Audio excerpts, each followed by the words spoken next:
G20 summits may be over, but the demonstrators protesting the meetings of the biggest economic powers of the world are still making headlines.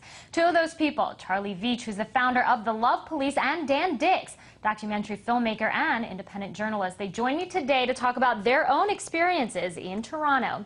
Hi guys, so Charlie, I'm going to start with you. Tell me about what your group was doing over there in Canada. I understand that you weren't just trying to take a sneak peek at the photo ops of these world leaders. You were there for a different purpose. Tell me about that and about your experience over there. Well, no, thanks for having me on. Obviously, I'm very sympathetic to the causes of all the protesters at the G20.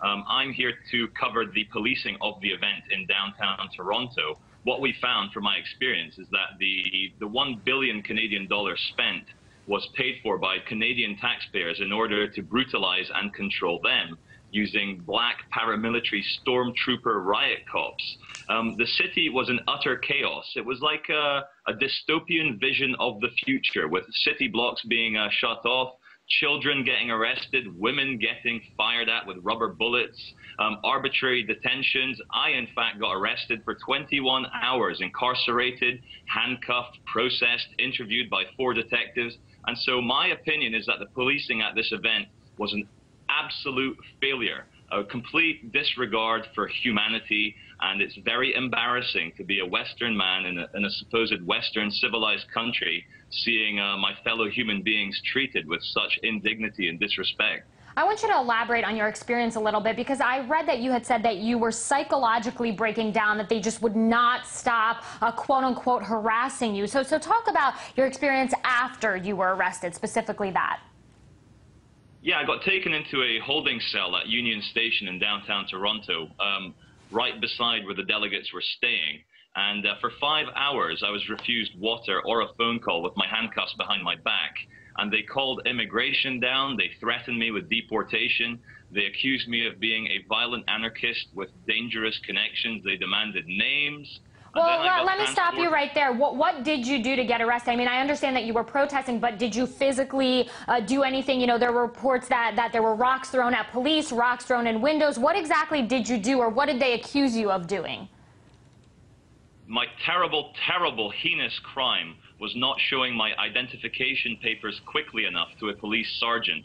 And for that, he handcuffed me immediately. We were right beside the security fence. In fact, we were moved to beside the security fence by the police. And then they came and arbitrarily asked for our papers. Myself and Dan Dix here, we were trying to reason with the officer and say, look, we've done nothing wrong. There's 40 or 50 police officers here watching our megaphone presentation. No crime has been committed. Could you please explain to me why you're asking for my papers? And for that terrible crime, I was arrested and incarcerated in the Guantanamo Bay-style warehouse on the outskirts of the city for 21 hours. Now, Dan, did you have a similar experience then to what Charlie just described? Well, basically, me and my crew, a couple camera guys, were walking around with Charlie all day at the time that it happened. So we managed to capture the entire incident on video. While Charlie was being detained, we came back to my place to capture the footage and upload it to the internet, and it quickly got a lot of views and gained national attention. The footage ended up being aired on CBC's The National. So we basically were there to document everything that was happening, and our goal was to put it on the website as soon as we could.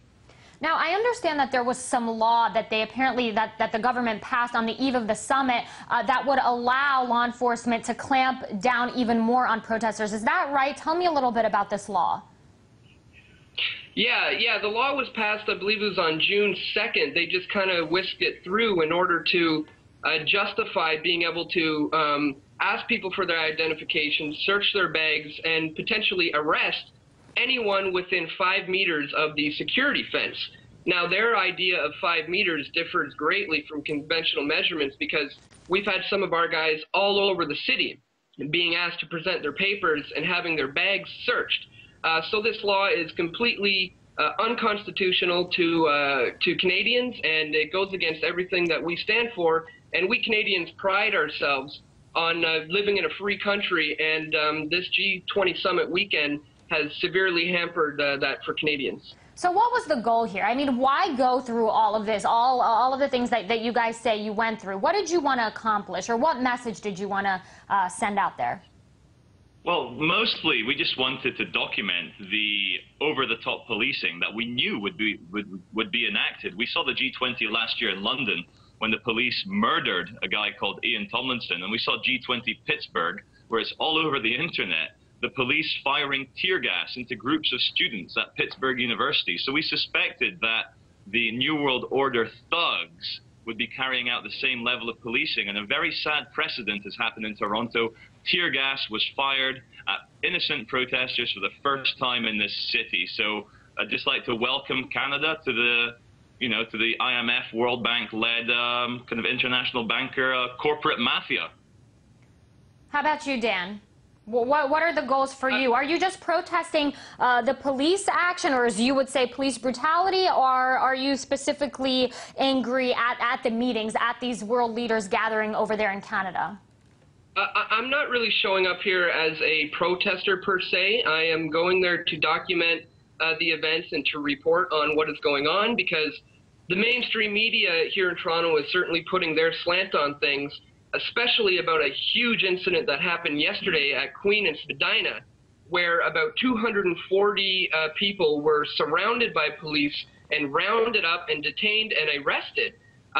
They were all peaceful. They were sitting there, and Charlie and I had just got a tip that this was going to be happening, so we tried to run up the street to cover it, and we were blocked at every corner that we tried to get close to the area. We were blocked, and we were not allowed into the area to cover it. So my purpose of going to these things is try to bring, show the world what's happening, as opposed to the information that mainstream media is putting out there about what went down. And Charlie, very briefly, your organization called the Love Police. I sense a little bit of sarcasm there. Where are you striking next? Well, I'm going back to London to carry on the work I've been doing there. We've done some incredible work in terms of lowering fear and raising love and showing the people there's nothing to fear. We've found so many amazing police officers. We've given hugs, and it's all good. Well, Charlie Veitch and Dan Dix, thanks so much for your time today.